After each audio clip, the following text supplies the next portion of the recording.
if we had some magical, reliable, non-problematic, non-psychologically damaging, non-physically damaging method of promising deliberate weight loss, we probably wouldn't be having these conversations that encompassed all creeds, that encompassed all socioeconomic classes, that encompassed all ethnicities. We wouldn't be having these conversations, but we don't have that. Welcome to Wellness Lately. We're your hosts, Bridget Shannon and Dana Barron, and we're on a mission to reclaim wellness from diet culture. Our work is rooted in body liberation and food freedom, helping women all over the world ditch dieting and embrace true well-being. This is a place for honest, open, and unfiltered conversations about topics like intuitive eating, health at every size, and improving body image. We also interview thought leaders and entrepreneurs across the industry to explore some of the incredible work being done to make wellness more accessible and empowering for everyone. Please keep in mind this podcast is for informational and educational use only and is never intended to diagnose, treat, or provide medical advice of any sort. We do occasionally discuss sensitive subject matter and we'll always let you know what to expect in advance. Thank you so much for tuning in to Wellness Lately. Let's go to the show. Today's episode is brought to you by our free masterclass, 5 Simple Shifts to End Binge Eating. Are you sick and tired of feeling out of control around food, of binging or emotional eating, wasting all of your time and energy trying to stick to a diet or a meal plan and having no idea why you can't? It's so frustrating, right? Yeah, and the truth is this is a serious problem. If you're spending months, years, or even decades battling food in your body every single day, you're missing out on your life. The opportunity cost of constantly feeling distracted and self-conscious and obsessing about food in your body are real. Because at the end of the day, this isn't about food at all. It's about the life you really want for yourself. It's about confidence, happiness, being who you're really meant to be in the world. And deep down, you probably already know that. So the solution is being able to quickly break out of the diet binge cycle and actually heal your relationship with food in your body so that you can finally feel at peace. Just imagine what your life would look like if you woke up feeling totally in control around food. If you could eat what you want, stop when you're full, and not have to think about it so much or just try so damn hard.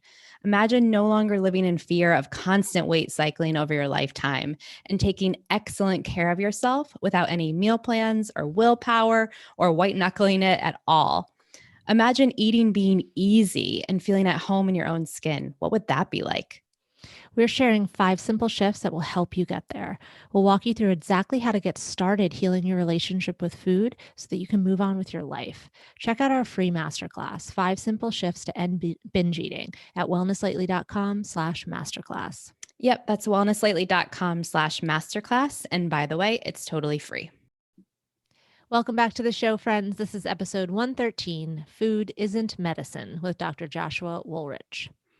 Alternatively titled Nutribolics. Nutribolics. I think it's bollocks. Yeah. Yeah. This was a great episode. His book is great. Food Isn't Medicine. It was just, and I talk about this in the show, but just such a relief to go through like, but what about this? But what about what I heard about gluten? But what about this? It's like, there is so much bullshit in the nutrition, alternative medicine type I don't know, area, right, of wellness, and like so much pseudoscience, so much fear mongering. Like I was scared of all of the foods in my disordered eating orthorexic days, all of it. Nightshades, terrifying, right? And that's not to say that some of this stuff doesn't actually bother people. It does, right? But so much misinformation, so much fear mongering, and we just have to break it down. And I really love that he's basically being like, yeah, food is really important, but like we have to make the distinction between food and medicine, and like using the term food is medicine is harmful. Right. And like, we need to talk about it. And it was like a trip down memory lane of disordered eating going through this book. Right.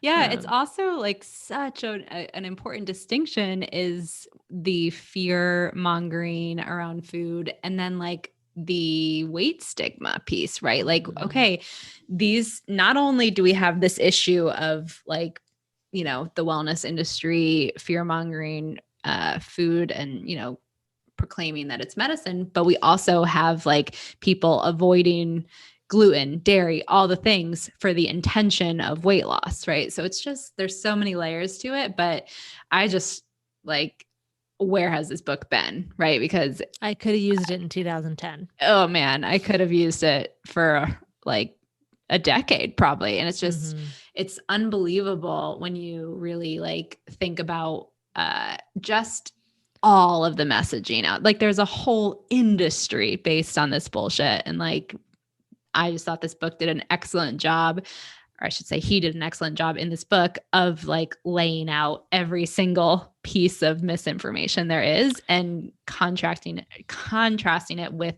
the evidence and the research and the science, because there is a lot of non-science out there. Yeah. And, pepper on some snarky British humor and I love it. Right. Yeah. Like it's just totally my vibes, this book.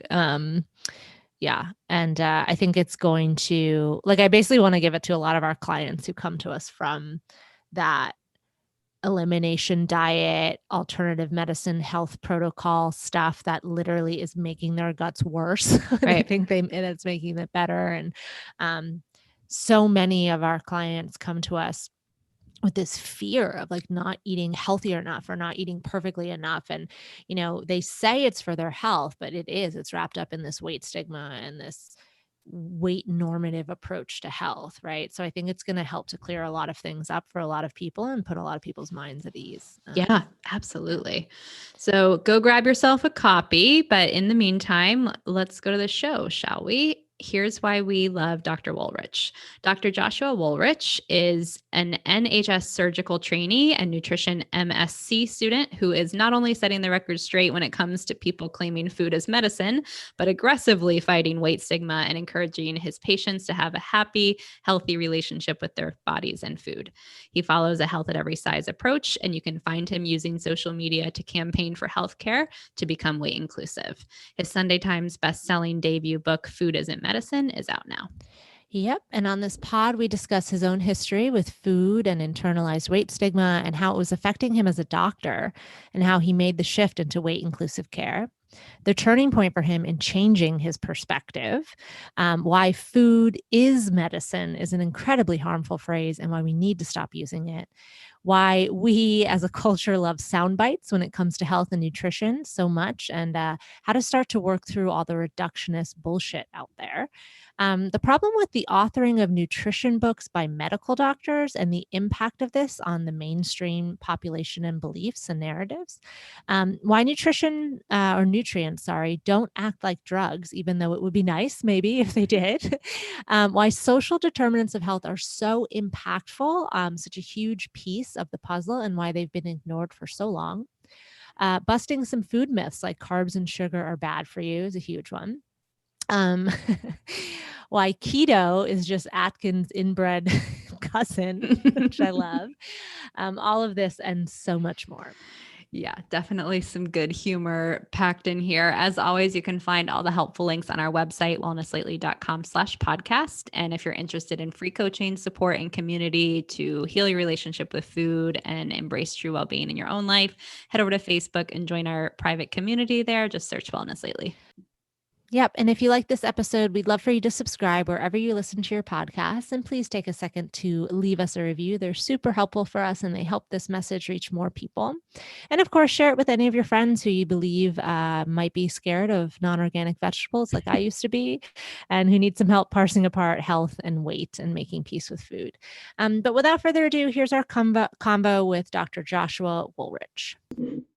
Dr. Woolrich, thank you so much for being with us today. We know you're in a very busy season and we really appreciate your time. We're excited that you're here with us. And thank you for inviting me. It's perfectly fine. And please do just call me Josh, because it's just weird otherwise. It's far too formal. And then it just makes me feel like an old person. And I'm not, I'm only 30. Like, I'm not that old. It's fine. All right, we'll go with Josh then. So Josh, for any of our listeners who aren't familiar with you and your work, could you give us a glimpse into who you are and what you're up to in the world right now?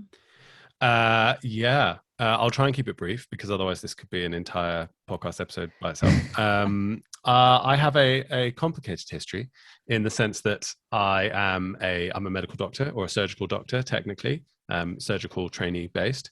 But I went to medical school in the UK, and I started like my kind of social media journey as a weight loss account, because of course I did, because that's what social media As one does. Yeah.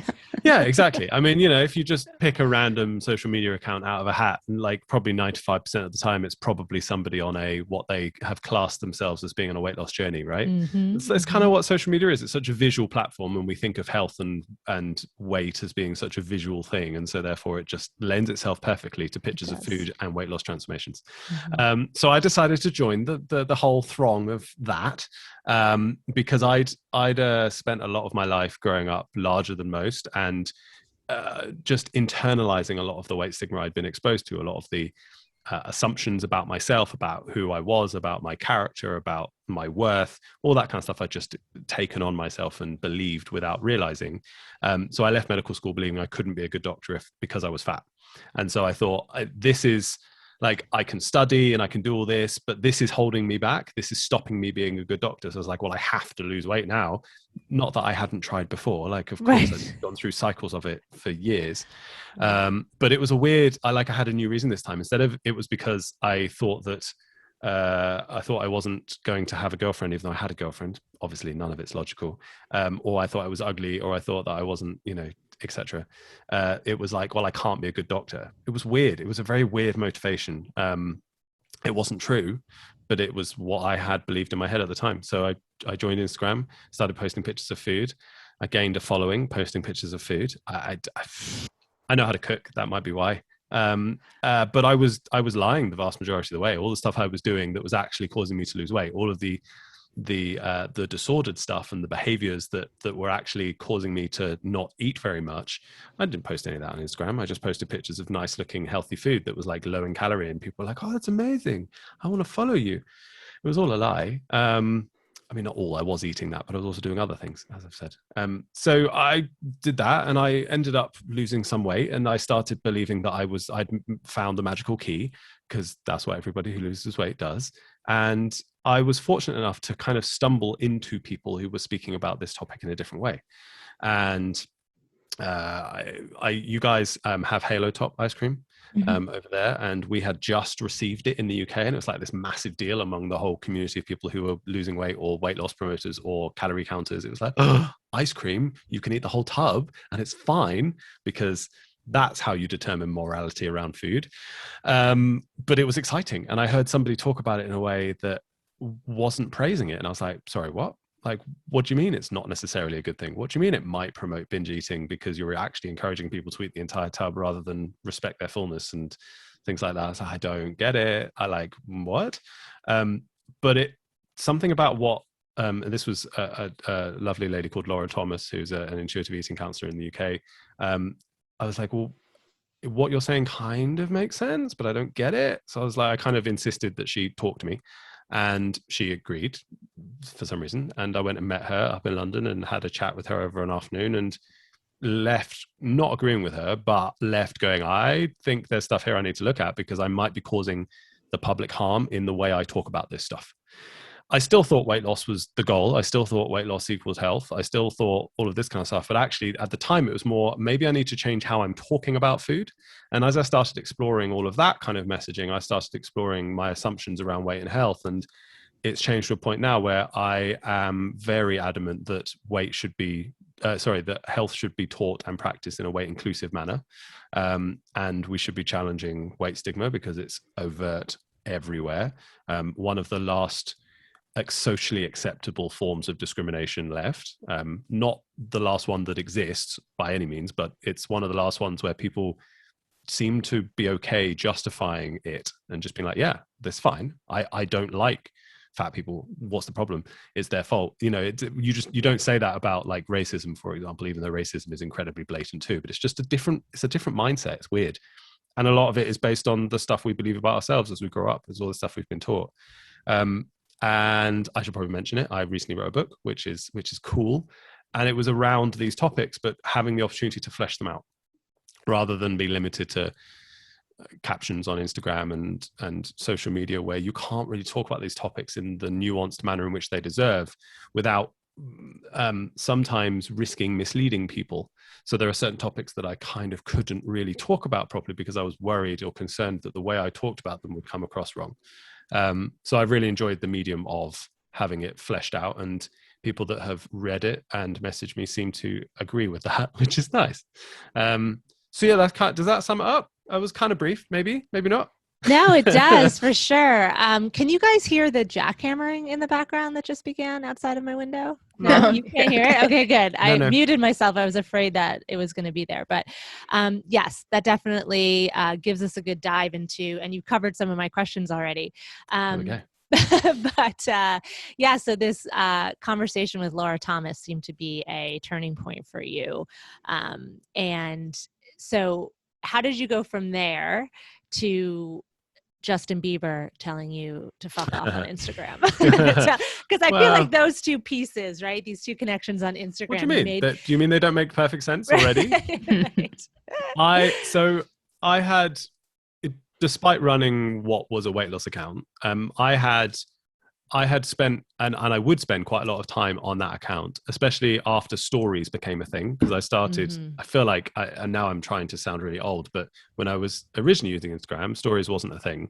And then stories was created to copy Snapchat, and it seemed to work quite well. Before TikTok was even a thing as well. Right.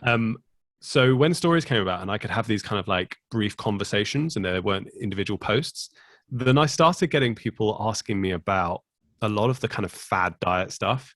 And I thought I'd figured out the way to lose weight that wasn't fatty. Again, everybody thinks that. But because of that, I was like, well, let's start talking about some of this stuff. Let's start addressing the nonsense around things like intermittent fasting. Let's start talking about crap like keto and why does everybody think that carbs are the devil, even though, again, when I started this new journey, I cut all my carbs out. Didn't tell anyone that. I did. I've said it recently. It's fine. It's in the book. But it's not a secret. But that was kind of the thing where I was like, well, let's start addressing some of this stuff. Let's start addressing what I coined as nutribolics after hearing, I don't know who I heard use that phrase, but I was like, this is a great phrase. It's very British. It's like nutrition and bollocks smashed together. Yeah. And bollocks in the UK, as much as it also means testicles, it also means just bullshit or nonsense. So nutrition nonsense, nutrition bullshit, but nutribolics sounds better. And so I was just addressing all of that kind of stuff. And I was addressing it already. And the problem with social media is that it gives people a platform to talk about stuff that they have zero qualifications in, including doctors. But it gives people that kind of platform, and celebrities unfortunately fall into that quite a lot. And around that kind of time, it was like a boom of like detox teas and all that kind of stuff. And so because I was talking about this weight loss stuff, but in a way that was a bit like I thought was appropriate, I would address the detox teas as being nonsense, as not being sustainable methods of weight loss. I thought there were sustainable methods and I could not sell them, but I could tell you about them to try and help. Because I wasn't trying to be a dick about it. I was just trying to help, but ignorantly. But so I was addressing the nonsense too. And that's continued, which is nice. So I think that made it easier for me to kind of actually be a bit open to learning about some of the stuff that I didn't realize, because I was already addressing stuff that so many people believed, and I used to believe, and realized I was believing nonsense. And then I was like, maybe this stuff around weight and health is just a slight progression from this stuff. This stuff about relationship with food and disordered eating, maybe there is some validity here. And so I continued addressing the nonsense as I started changing my mind and reading more and around the topic. So having conversations with Justin Bieber about him claiming that food was medicine and essentially could cure anxiety and depression was just a natural progression. That would have been something that actually I probably would have felt the need to address back then too. But I didn't have anywhere near as much of a following then, and he probably would have just simply ignored me. In fact, I had a blue tick and had a lot of following, put me to the top of his unread messages thing, and he decided to repost it. Right. But yeah, if that explains it a bit. Yeah, I think this idea of this progression, right? This is not like a light switch that goes off for us when we have this internalized weight stigma and we've been raised in a diet culture, right? Like we really, and so many people out there do have the best of intentions. Like we both went to like health coach training just to get better at dieting and disordered eating, essentially, right? And nobody is posting their binges on Instagram. No. Everybody's posting their perfect macro macro counted meals or whatever it is. So, what we see and what is true is just so disconnected, especially around social media. But I love this idea that you're open to sort of that transformation, right? Not just like putting your heels down even further once having that conversation with Laura, and starting to unpack like your beliefs around food and nutrition and weight and health. And I just think it's so important to be able to make that transformation and give our past selves that grace, right? It just feels so disingenuous otherwise to me. It doesn't make sense to me. And that's not me saying that in a way that's like, look at me, look how righteous I am.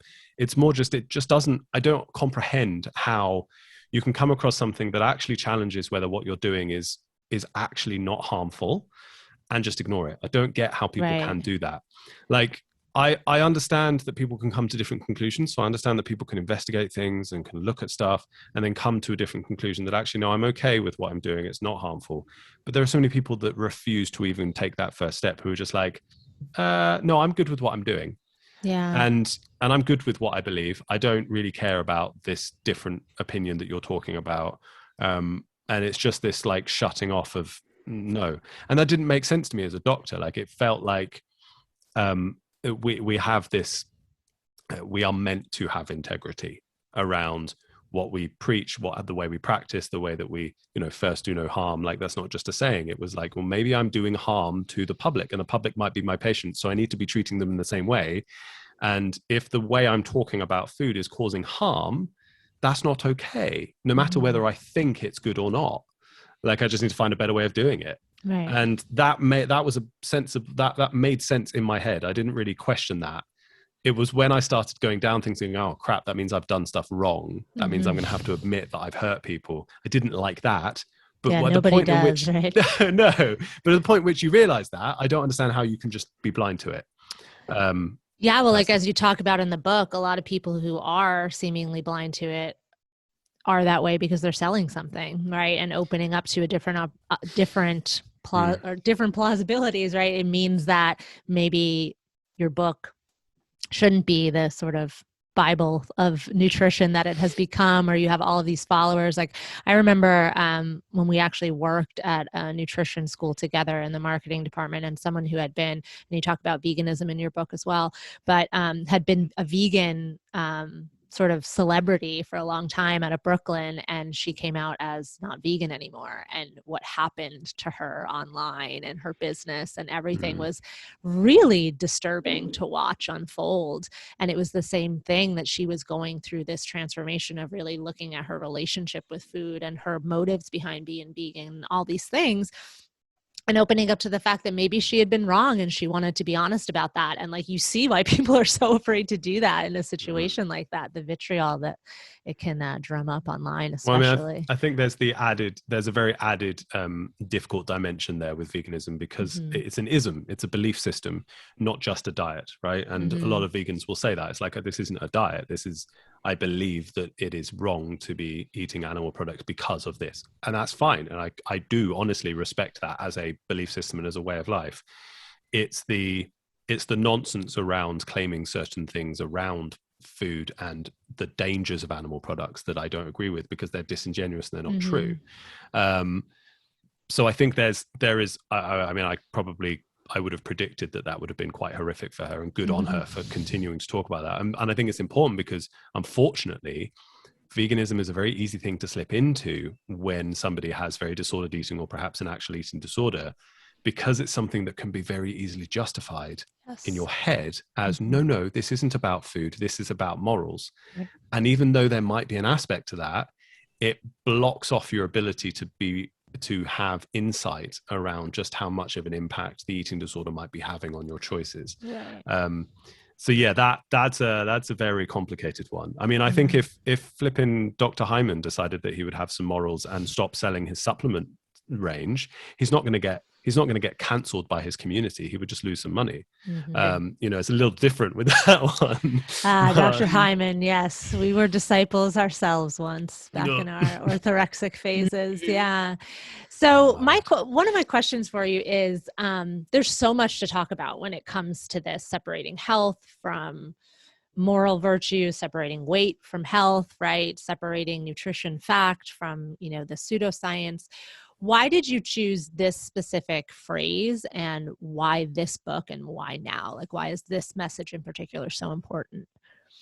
I think the phrase, when you start delving into it, actually encompasses an awful lot of the nonsense. Mm-hmm. It wasn't something I necessarily realized, but I think it's a misunderstanding of what food can do and what food is in regards to our health that fuels a lot of the harm in regards to the stuff that people end up being convinced to believe, that people start believing about themselves, including a lot of the stuff around weight. So taking it at face value, the phrase food is medicine gets used an awful lot to convince people to go on certain dietary patterns to cure certain conditions or diseases. Now, as much as food can have an impact on our health, it definitely can, and food can definitely have an impact on certain conditions, and you may even say that it might be therapeutic in nature in certain circumstances, such as things in regards to cholesterol levels and saturated fat. And, there are some very important interventions that can take place. Despite that, it never replaces medicine. And for an awful lot of people, for the vast majority of people for whom this kind of dietary pattern is sold, they may very well need to be on medication at the same time. And if they can manage their lifestyle to an extent where, and their genetics is on their side and their environment is on their side, where they can get to a point where actually they can safely come off medication, that's great. It's not what I'm against in any way, shape, or form. I think that's a brilliant aim, and that's definitely where we should be heading towards in regards to the way we practice medicine. But we need to have context to be able to do that. And we need to have an understanding of the limits of food to not disregard the importance of medicine, because they're not the same thing. Because food is food, medicine is medicine. They are both important, but they don't replace each other. Right. And so from that side of things, I think it's very important to have context, because you can go in rabbit holes all you like, but cancer is a perfect example of just how harmful a lot of this rhetoric and a lot of these belief systems are around food. Be that something as blatant as the medical medium selling his celery juice cleanses for everything under the sun, be that to cure eczema, which is bullshit, or be that to cure cancer, which he is slightly less obvious about and blatant about in regards to his messaging, but his book calls celery the most potent anti-cancer herb, which again, bullshit. Okay. So there's a lot of harm there, and people will take and run with it because it feels nice. Like, especially for people who are privileged and middle class, food is something that they can control, or they believe they can control. And so if you tell them that if they buy kale and organic food and goji berries and they juice celery every morning, exactly right, that's kind of gone away. Maybe chia seeds. Yeah. If you tell them all this stuff, they lap it up. It's not their fault, but they want to feel in control. Yeah. Because we're told all of our life that our health is a personal responsibility. Mm-hmm. Your health is something you have to control. Your health is something you can control. And therefore you have a responsibility to sort it out and say, oh, food is something I can control. Perfect. Let's listen to all the people that tell me that fits, because then I feel better about myself psychologically. So I don't blame them, but that's the way we want it to be. Mm-hmm. And the people promoting and pushing the message of, food can do that for you, they're the ones that need to be challenged, because they're the ones that are causing the problem. But it's really stressful. It's not a fun existence. It's not a fun way of living. It's not a fun way to try and deal with this relationship with food that we have, whether we want to admit it or not. Like, it is incredibly hard and incredibly stressful, and it builds up whether you admit it or not. You suddenly realize it. You're like, shit, I can't make any decision around my eating habits without this fear being there. And once you start recognizing it, it's really hard, because you're like, everything is really fearful. Everything that I do is based around my fear of either weight gain, weight loss, disease risk, or being unhealthy. And that's where the weight and the weight gain comes in there, because a lot of our mindset around food is based on our obsession with being thin. Whether we justify it with this blanket of wellness and health. So take intermittent fasting as a perfect example. If you notice, when it started being sold on social media and it started becoming bigger in the public eye, it was about weight loss initially. It was all about weight loss. It was about, you can eat whatever you like in this period and you'll not gain weight. It's amazing. Look at this magic. Oh, and it's really good for belly fat specifically. Don't know where that came from, but that's still nonsense. I feel like it's always really good for belly fat. Of course, because that's the thing people can worry about because it's aesthetics. Mhm. But that was how it was sold. If you notice more recently, that stuff has kind of been a little bit just put to the wayside. And now it's about health, right? Now it's about, this is actually an optimal way of eating for your gut.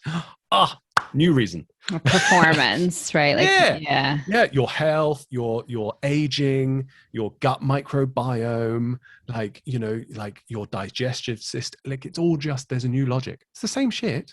Same Yeah, nonsense. because Gwyneth can't just say it's a diet, right? And the biohackers have to be more bro-ish than talking about weight loss, right? Exactly. It has to be for Exactly. Yeah. So this whole food as medicine stuff, and it all relies on food being medicine, is a cover for a lot of the weight loss stuff too. Right. And so the reason why I think that phrase itself is so important to challenge is because I think it actually encompasses a lot of what we believe around our health, around our food, and around our weight.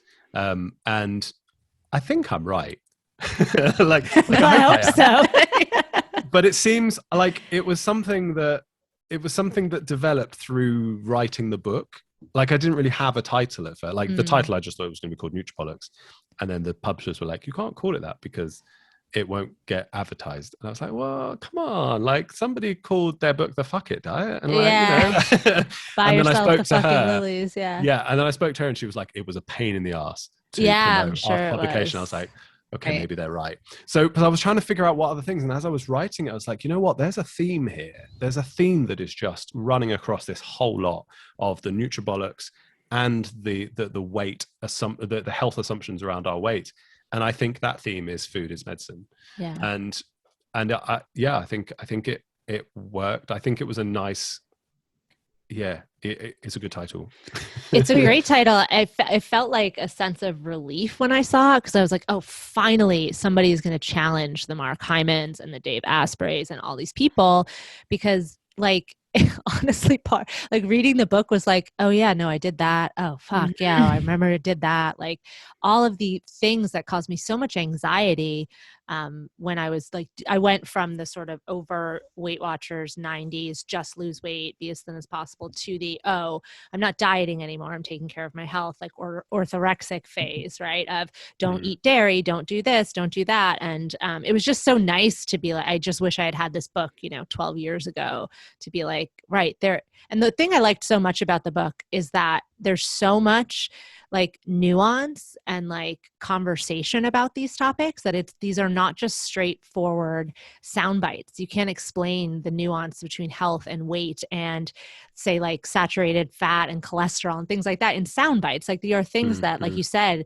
can't happen on social media captions. It has to happen in a more in-depth, deep dive, and people have to be willing to read a whole book to break these things apart in our minds, because it's so much harder to separate that internalized, but what about my health, right? Like it's easy to say, okay, I don't care about weight. It's not a vanity thing. I can set that aside. But what about my health? What about what Dr. Hyman's saying? What about inflammation and cholesterol and all of these things, right? And that's just something I loved so much about the book. But you talk about this in chapter 2, separating health and weight in our minds, right? And this is a huge common pushback. So we're intuitive eating coaches and body image coaches. And one of the biggest points of pushback is like, well, what about my health, right? Like, is intuitive eating health? Are you just saying that it doesn't matter, right? And so can you expand on this idea of like the weight normative care versus a more health at every size or weight inclusive approach, and like what that actually means? Because like you mentioned before, we're not saying that nutrition has no impact on our health, right? But it's not about weight, and it's not about this perfectionism and all this pseudoscience untruths that were being pushed, right? So can you expand a little bit about what weight normative care versus a more inclusive approach means? Yeah, we like sound bites, right? Like we like to have these black and white things, such as food is medicine, such as BMI is reliable, such as, stuff like that, where it makes us feel comfortable, because nuance is hard. And it's also very easy for people to try and disregard what you're saying by deliberately misunderstanding it. So for example, I say food isn't medicine, and I get doctors going, you're doing us a disservice because we're trying to express the importance of food, and going, yeah, you can express that, read the book. That's not what I'm saying. Yeah. And if you really want, like, the first 2 chapters are flipping on Amazon as a pre-read, so just read those, flip it anyway. In addition, when I say things like weight doesn't define your health, the initial and straightaway pushback is, yeah, but surely you can't. Firstly, don't call me Shirley, and secondly, you can't. It's a terrible joke. I'm not a dad yet. I don't know why. That was Michael Scott moment. I know. Well, I'll try and slip into that's what she said later, but I feel like it's quite misogynistic, and I try not to use that one. I don't know. I use it all the time. Fine. Well, I'll try and figure out a way. Or if we go to Brooklyn Nine-Nine route, we can go down the whole, title of my sex tape thing. But anyway, where was I? Now, the weight doesn't define your health. So people will say, well, surely this is nonsense. Like, how can you disregard all of the evidence we have about weight loss doing this, and like weight loss when it comes to type 2 diabetes and remission and weight inflammation and causing blah blah blah blah blah. I'm like, this is not the conversation we're having. I don't deny that weight, when it comes to things like adipose tissue or fat for the non-medical terminology people, because again, reminder, weight and fat not the same thing. I don't deny that fat tissue in our body, in certain places, at certain times of our life, in certain quantities, can impact our health. In both ways, just to clarify, good and bad. Lots of things impact our health. If you're too tall, you have a higher risk of cancer. Whoa. Like, that blows people's minds, but it's true. But we're not going around condemning people for being tall. Like, our bodies are different sizes. We are not all the same size. We are not all made to be the same size. So there's multiple concepts there, but let's go back to the whole fat tissue can impact health in either direction. Fat tissue acts a bit like an endocrine organ. And what I mean by that is it can produce hormones, or it can interact with hormones. And that is actually a really good thing. And it explains a lot of the time why people who have drastic, and women who have drastic loss of weight when it comes to fat, can often lose their periods, because they no longer have that hormone reserve there in regards to things like estrogen. And so the body compensates by shutting down that aspect until you gain some more weight back. You gain some more fat back because your body needs a certain amount to work properly. So we know all that stuff. And we also know that if there's too much there, and we don't know where that too much line is because it's complicated and there's nuance. But at the same time, if you have too much excess storage, because again, it's just energy storage, your body's saving it just in case you need it later. If there's too much there, your body can't necessarily handle it so well, and it can lead to things that aren't great for you, complications. That's not the conversation I'm having, or the conversation that gets had when we talk about health at every size, or we talk about changing from a weight-centric or it is from a weight-centric to a weight-inclusive approach. I think weight normative is the same as weight-centric, I think, where you're trying to normalize people's weight, which, but weight-centric, I think, makes more sense in my head, where you are a weight-centric approach to health is where you are focusing on weight as the central factor of what health is, which is not accurate. And so even though it can have an impact in certain situations, not only do we need to acknowledge that it's complicated, but we also need to acknowledge that, and then what? And I think that's the important question is, and then what? So if we had some magical, reliable, non-problematic, non-psychologically damaging, non-physically damaging method of promising deliberate weight loss, we probably wouldn't be having these conversations that encompassed all creeds, that encompassed all socioeconomic classes, that encompassed all ethnicities. We wouldn't be having these conversations but we don't have that. And those things are problematic, and advising weight loss indiscriminately, which is what occurs, simply based on the logic that at the moment the amount of fat tissue you have is impacting your health, whether or not that's actually true. A lot of the times it's an assumption rather than something that's been shown. That advice of you need to lose weight, what happens next? Because nothing good seems to happen next. Even for the people who somehow manage to lose weight and keep it off, which they are unicorns because they are incredibly rare. And they all have done it in different ways. Mm-hmm. And there are some similarities, but those similarities tend to be they are on a diet for the rest of their life, Right. which is not fun. That's not a very nice way of living. And I'd argue perhaps for a lot of those people, it's not actually having a positive impact on their health. Mm-hmm. So apart from that, you've got people who are trying to lose weight and they're cycling. They're cyclical dieters, constantly trying different fad methods, trying different non-fad methods. It doesn't matter if it's a fad or not. They still don't have sustainability because our bodies are complicated and our bodies want to keep weight. It's a survival mechanism. I think we struggle with talking about our food environment sometimes because, and especially in this kind of context, because it means we have to admit that actually our body size has been increasing over the years. And that's okay. We can talk about that without it being stigmatizing or a problem. But we can also acknowledge that our food environment has changed over the last 100 years. We take it 100 years ago, we didn't have a situation globally of food plenty by any stretch of the imagination. There was a lot more food scarcity. Poverty looks different nowadays in certain developed countries than it used to. Poverty still exists, but it's different. We used to have a lot of food scarcity, and our genetics are built in regards to how long we've been on this earth and this planet. We've been on this earth millennia. And for the vast majority of that, we've lived a life where food was not a guarantee. And so the people that survived, your ancestors, my ancestors, were people who were able to put weight on and keep it there and live. It is a survival mechanism. And we're suddenly expecting to come to a situation where we live, for a lot of us, if we're privileged enough, in a situation where we can find food in 2 minutes walking down the street and buying something. We expect to be living in an environment where food is now just so much plenty. And it is, again, not that I'm bashing processed food, but a lot of it is very processed in a sense that it actually messes with our hunger society signals, not deliberately, but just that it's a lot harder to understand how much food we've eaten internally because we're eating food that has had so much stuff done to it that it's not bad, not unhealthy, but it just means that it's very hard to figure out whether we're full.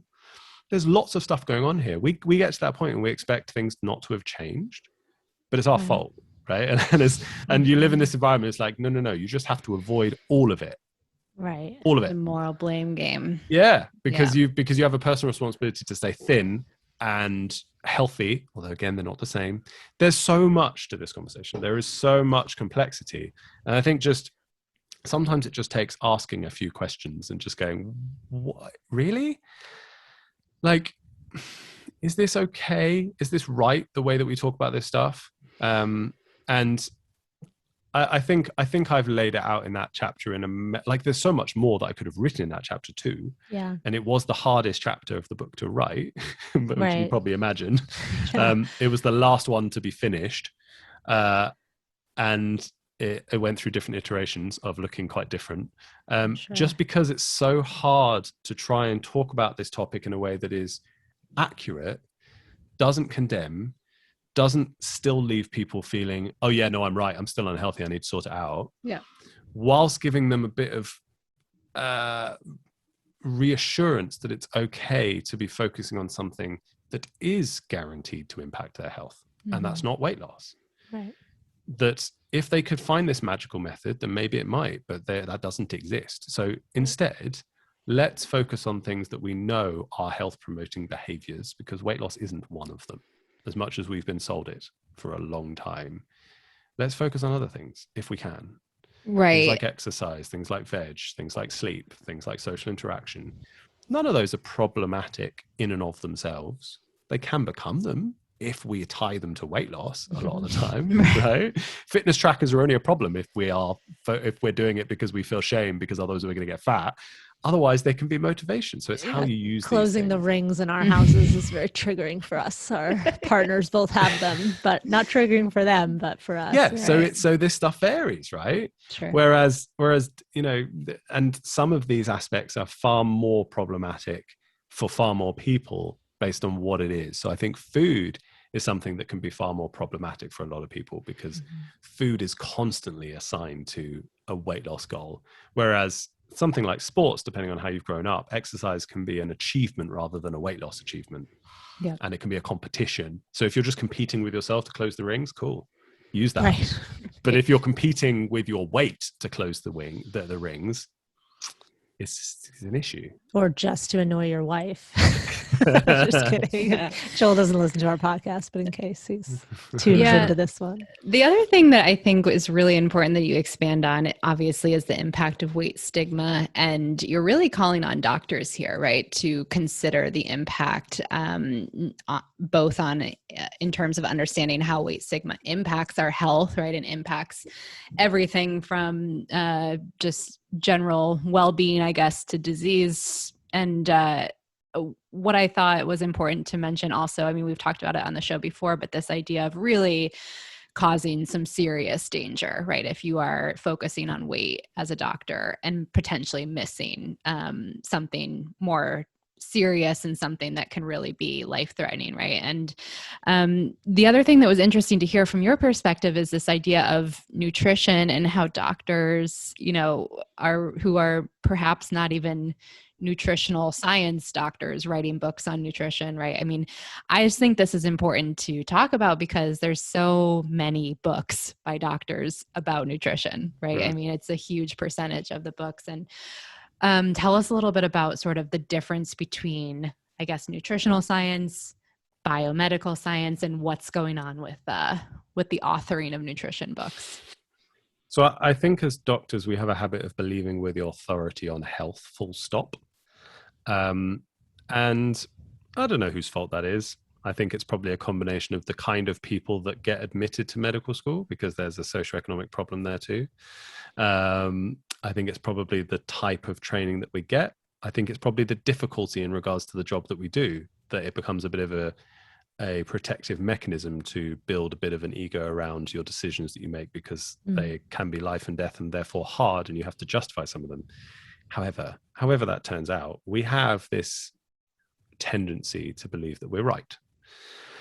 Now, when it comes to science, we believe we're more right because medicine seems to feel like, and biomedical science, what medicine is, that aspect of science that medicine falls under, often gets treated as like the pinnacle of science, which it's not. Like, it's just a scientific discipline. And I had no idea that nutrition was a different scientific discipline. I just thought it was a different study. And if I read enough about it and I read enough papers about it, I'd be fine. What I didn't realize is I was reading those nutrition papers with the way I'd been taught about science in my head. And that might not make any sense for a lot of people. And I used this example on a different podcast the other day, and I think I'm going to keep using it until someone points out why it's bad as an example. In terms of things like a plumber and an electrician, where they are both working on your house, they are both doing aspects of the building work that you might not be able to do yourself. They have both trained to be able to do that. They would both fall under the whole handy person bracket, but they couldn't do each other's job.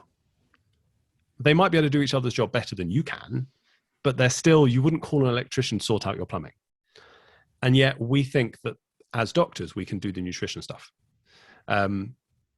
We learn about the body in a very specific way. We learn about the body in the biomedical fashion of learning about medicine is where we learn about the molecules and we learn about the specific interactions and we learn about how that works in the body.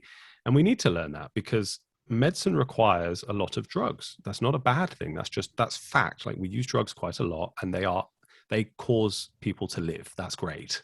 Medicine is medicine. It's fantastic as long as it's not abused or overused.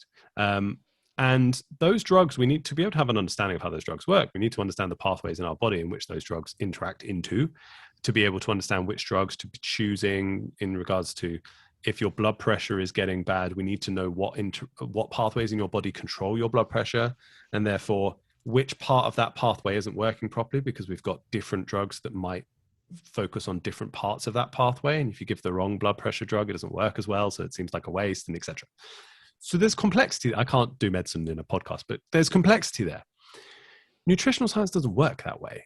Nutrients don't act like drugs. As much as we would like them to, they don't. Drugs work outside of physiological range. What that means is, if you keep taking a drug for your blood pressure, you will die, because your blood pressure will plummet so far, you won't have a blood pressure anymore. It will keep working. Drugs work outside of what your body normally does, and they can completely counteract that, which is why they're so amazing, which is why we can use them for such good things. Nutrients don't do that. Nutrients just they're either got rid of by the body when you've got too much, or they build up and sit there, and they can cause problems because they can just cause toxicity because they're sitting there and they're not doing anything, and they can get in the way and they can cause problems. But if we start treating nutrients like drugs and we think that they can act outside of biological range like these drugs can, it's very easy to think that food is medicine. Very easy. Because we find a nutrient that that interacts with an inflammation pathway in the body, and we go, oh, well, hang on. I know about drugs and I know how this works. And I know that if we've got inflammation, we can give a steroid drug and it can reduce inflammation and it can really help people with their life and cure certain diseases and stuff. And we're, oh, I can give food now instead. That's amazing. That's so much better because there's no side effects from food. Like you can't overdose on it, supposedly. So that's brilliant. So food is like, I want to be a doctor who uses food. And my patients want me to be a doctor that uses food too. I found my calling. My name is Dr. Hyman. Yeah, it's a really, really common flip, really common. And it comes from a lack of understanding that nutrients don't work that way. Nutrients work within biological range. Like no matter how much of a certain nutrient you have, it's never going to cure a problem that wasn't caused by that nutrient in the first place. The only time that food can act like medicine is either if you have an allergy to it and you didn't realize and you stop eating that food and you magically feel better.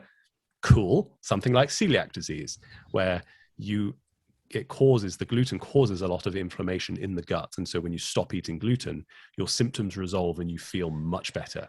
Brilliant. It's not medicine. You're just avoiding something that was bad for you. Great. That's good. Right. Should figure that out. If you have scurvy because you haven't been eating enough veg or fruit and you don't have any vitamin C in your system and you take vitamin C, you will cure the scurvy, the gum disease, the problems that are going on in your mouth. But it won't, the only reason it's curing that is because it was the problem in the first place. And so it's not medicine because you don't take a blood pressure medication because you weren't born with enough of it. Like you take the blood pressure medication because something's gone wrong. And you don't take vitamin C because something's gone wrong. You take vitamin C because you don't have enough of it. There's distinctions there. And it might sound like semantics to some people, and that's fine. And that's why there's a whole chapter on it, because we're trying to talk about it. And it's complicated. But even if it's semantics, then we get down to the conversation of, well, do we have other ways of expressing how good food is? Mm-hmm. Do we have other methods of being able to express to the public, if we're talking about from a healthcare perspective, from a healthcare professional perspective, can we talk about food and can we express how important it might be in your diet within privilege, within capacity, which again often gets ignored? Mm-hmm. Can we talk about that without using the phrase food is medicine? And I would argue, yes, we can. Right. And does that phrase mislead people, whether we like it or not? And I would argue, yes, it does. Yeah. Can the two coexist? Can we use both things for better health outcomes? even if you believe it's semantics and you still think that, you know, well, here's the dictionary definition of medicine and therefore blah, blah, blah, blah, blah. Cool. Still stop using the phrase, please, because you are causing harm and the outcome matters more than your intentions. Right. And so if, for example, like today, a UK doctor who, I can name US doctors, but you don't get struck off in the US, but you get struck off in the UK for bullying, in quotes. And so if you start naming UK doctors, things go wrong. There was a UK doctor today, who's very well known, sent an email to his subscribers this morning that was entitled "Long COVID and Why Food is Medicine." Now, I haven't read the inside of that email, but people that have subscribed to his podcast, to his email list, they won't all read the inside of the email either. Right. And what does that phrase imply? Long COVID and food is medicine. That phrase implies that food is going to cure your long COVID. Mm-hmm. Whether he means that or not, and I don't think he does, because he's not an idiot yet to that extent. But that's what that means. Mm-hmm. And we need to stop using that phrase because it is harmful. and it is causing issue, and it sets up certain pathways in people's minds about what they believe and what they think and what they are then trying to do with their food. And people are going to read that subtitle of that email, never read the actual email, because only about half of people actually click on emails. And they're going to go away and they're going to see somebody else who is an actual full-blown charlatan, whereas he's not yet. They're going to see somebody else who is selling them a cure for long COVID based on their dietary plan. And their mind's going to link it to that email they saw from a trusted source who's a doctor, and they're going to be more likely to buy it. Right. Yeah, it's almost carries more harm from the perspective of that authority stance. Yeah. Because you mentioned celiac and food intolerance, I have to go into this.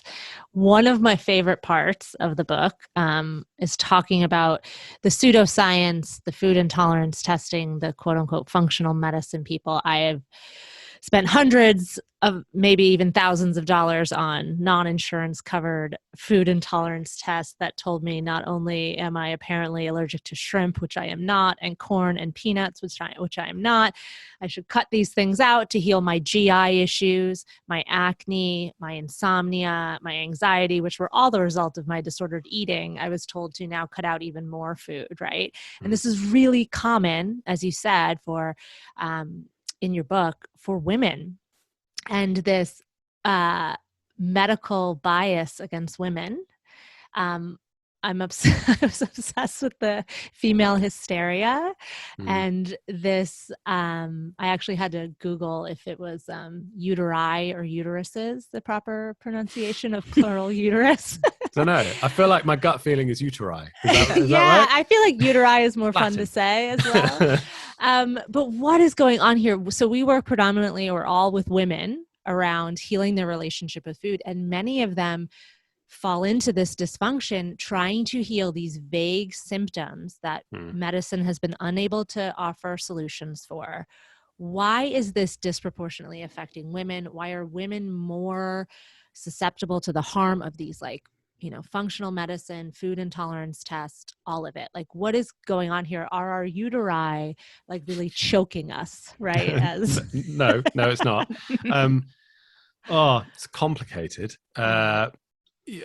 There are generalizations here, and I understand there are generalizations. So to start with a generalization, women tend to care more about their health than men do. Again, it's a generalization. I am aware of that, but it fits. There's reasons why men take longer to go to the hospital with the same conditions. There's reasons why men tend to ignore their symptoms full stop. However, ironically, despite the fact that women turn up earlier, despite the fact that women seek help more, they don't get listened to as much. And a lot of that is based on the fact that, again, medicine is not that old in the grand scheme of things. And it wasn't that long ago when women weren't allowed to be doctors. And conditions that primarily affected women were not investigated, were not researched. There's a reason why everything, when it comes to calculating drugs and stuff at like a medical school, we always base it off a 70-kilogram man, because it's tradition. Not okay, but it's just what we do. There's a reason why whenever drug trials and things are done in mice, they're always male mice, because those pesky hormones would get in the way otherwise. So it's complicated, and there are reasons why women's pain doesn't get believed as much. Now, autoimmune conditions are the big one here, and autoimmune conditions more often than not are more likely to affect women than men. I don't know why from a genetic standpoint, but that's just a fact. Just like ovarian cancer affects more women than men is a fact. That's because men don't have ovaries, but that's, you know, people born as men initially don't have ovaries, and that's just why that works. But let's take something like breast cancer. Men have breast tissue as well, but it's more likely to affect women than men. And so there are just things that affect women more, and autoimmune diseases are those things. And we're quite behind still in regards to figuring out as a medical community why these things occur and how to manage them. I use manage rather than treat, because a lot of chronic conditions can't be cured. We want them to be, and we like to get sold promises of cures and things, but not everything needs to be cured. I think we have those conversations a lot when it comes to things like autism, right? Where it's a neurodevelopmental disorder, but it doesn't need curing. It's just different, and that's fine. But when it comes to things like, for example, PCOS, we see that as something that has to be cured. And I'm not necessarily the person to talk about this because I don't have PCOS. And so I can't just say like, well, that's a bad thing, you should just accept it. But the problem is that the medical community doesn't have enough research in it because it doesn't affect men. And so we're behind. And therefore, those kind of conditions that affect women more are prime for the taking when it comes to charlatans and functional medics, because they are charlatans, and naturopaths and chiropractors and Gwyneth Paltrow and the medical medium, who doesn't fit any of those categories because he's literally a randomer. And it's much easier to sell a solution to something when a doctor has told you they don't have one. It's a lot harder when a doctor has a solution and that solution, you can see it's worked. Why would you then believe somebody else? So the things that are much easier for people to end up believing are the things that, and you know, there's some of it is the medical community's problem to solve issue. Some of it is just that we have to deal with the fact that some conditions are harder to manage and can't necessarily be cured than others. But we don't like to admit that as humans. And it kind of goes back to the personal responsibility stuff where we like to believe we can sort ourselves out. Yeah, it's disempowering to feel like you can't do anything about it, right? There's also so much sort of misinformation around like quote unquote healing and curing yourself, when there's like so many anecdotal examples, right, where people are saying I cured myself, when in reality it's again goes back to those social determinants, or you know, maybe things were improved through other methods, but yet then you know they turn around and sell a detox or something that is linked to the quote unquote cure. Just so much misinformation. It's hard because you also then challenging a lot of that stuff. You then also get told that you can face a lot of backlash to challenge that stuff too. Sure. Because people feel very empowered that they have done that is their journey, and how dare you tell them that is not correct. Sure. And as a doctor, ironically, it's almost harder to challenge it because gaslighting of people's experiences is something that occurs in the medical profession. And even you just take something as simple as, I say as simple as, something like chronic fatigue syndrome or ME. I'm not sure which at the moment is the preferred term, but people will know by one of those two. For years, people have been treated like it's not a thing. And so what do we expect? Like that we're going to turn around and say, you didn't cure your eczema through celery juice. Actually, it was this. They're like, yeah, but you also told me I didn't have chronic fatigue. So why should I believe you? Right. And this guy is actually saying he cares about my health, and he hasn't been gaslighting me, or they haven't realized that he has. And so I'm going to trust the medical medium. Sorry. But it is, sorry, it's also just so reductionist, right? Like it's this idea, again, going back to this food as medicine concept, that like eating fish reduces inflammation. So eating fish thus, you know, quote unquote cures an autoimmune condition, right? It's just, this is where we talk about the very reductionist thinking when it comes to nutrition and food specifically. Well, again, it fits the drug stuff. Right. It fits the biomedical style of how our body works. Right. Because if you can affect that inflammation pathway with a drug like a steroid, then you can quote unquote cure what's going on. So something like Crohn's disease, a course of steroids will stop, for a lot of people, not always, but can stop a flare-up episode. So if that works, you're going, well, why wouldn't fish? Like it kind of makes sense. Like and fish is much better than steroids. Like it's much nicer. Like if food was medicine, first off, I think there's two things here. Firstly, I would love it to be, and secondly, I would hate it to be. Right. And the reason why I'm saying that is because I would love it to be, because that would be great. Like if we could actually use foods for certain things, there'd be a lot of great stuff we could do. But it would also massively widen the health inequity and inequality we have in the world already. And so part of me is very glad it's not, because poverty is a massive deal, and the gap is widening between the poor and the rich in the vast majority of the countries around the world. And that is causing a lot of harm. And if food was medicine, it would just widen that gap even more, because if we picture the foods that cure, in quotes, they're not the cheap ones. Right. They're not. Like nobody is going, frozen chips are curing you of this. Like nobody's doing that, because that doesn't fit the mindset of natural and healthy and nutrients and, you know, yummy mummy with her, you know, disposable income in a house in California with, you know, sunning their butthole and etc. But you know what I mean? Like it all comes together. I don't think we've ever said butthole on the show before, but I like appreciate that. So I'm glad it's not, because it would be disadvantaging people even more.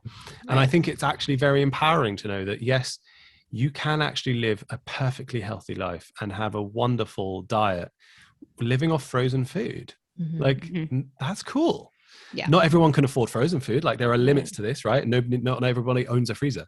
There are limits to this in regards to the socioeconomic stuff. But even just taking it that one step, being like, you don't have to shop at Whole Foods. You can buy non-organic frozen veg and get exactly the same benefits. People are like, no. How dare you say that to me? I refuse to believe it, because that means that I've wasted so much time. Because I've memorized the dirty dozen. What was the point in all of that stress I've been living my life by for the last 20 years? And if we go back to the roots of diet culture too, there's a classist system here too, right? Where it's like, we're always trying to be other and better, right? And that othering is such an important distinction here. It becomes people's identity. Like, I'm the type of person who shops at Whole Foods. I care about health. I'm feeding my toddler organic quinoa. I will have my avocado smoothies and I will feel superior about it. Yes. Right. And we joke about it, but isn't that what we're doing? Right. Like it's so, I will buy my forever, and by forever I mean for the rest of my life, supplement program from Dr. Hyman, because it's part of his detox plan in his latest book, and I will feel superior about it, right? Because I have worked hard and I can afford it. Yeah. Right. And you just need to work harder, because the American dream. Yeah. Like it's all linked. Right. Yeah. And you know, this the British dream, like, you know, it's not just the Americans, but I feel like you guys are one step ahead about this. Yeah, we're comfortable. We're comfortable with that distinction. Sure. Yeah, it's part of, you know, this bigger conversation that, like, if we do have a nutrition problem, especially in the US, I don't know exactly how it is in the UK, but it's a nutrition access. Yeah, it's an access problem, right? It's a distribution problem. It's a socioeconomic problem. It's not that, you know, you're not eating organic broccoli and you're choosing. That's not the problem. No. That is not the problem. The problem is you can't actually access broccoli, and when you do have broccoli, your kids won't eat broccoli. And you don't have the time to cook the broccoli, and you don't have the money to buy the fresh broccoli, and you don't own a freezer to be able to store the frozen broccoli. Right. And you don't have the time to deal with the added stress of your kids not eating because you've tried to feed them broccoli. So you're just going to buy fast food because that is actually better for you in that moment in time. Yeah. That's the problem, not the organic Whole Foods broccoli. Right. And not the personal responsibility problem, right? Which is what many the people personal responsibility broccoli. Is that yeah. But can you talk a little bit more about these social determinants of health? Because you're right, they don't get discussed enough, especially in sort of like the white privileged wellness space. They don't get discussed at all, right? Because we want to think that we are morally superior because of the way we eat and our health outcomes. Can you talk a little bit more about what these social determinants of health are and how big of an impact they have? Because I really don't think it's mainstream news. And no, I didn't have any teaching on social determinants of health at medical school. Yeah. And that's a problem. Which is wild. It is wild. And I spoke to a medical student the other day who is in her final year, and she hasn't had any teaching on it either. And so it's not just 6-7 years ago when I graduated.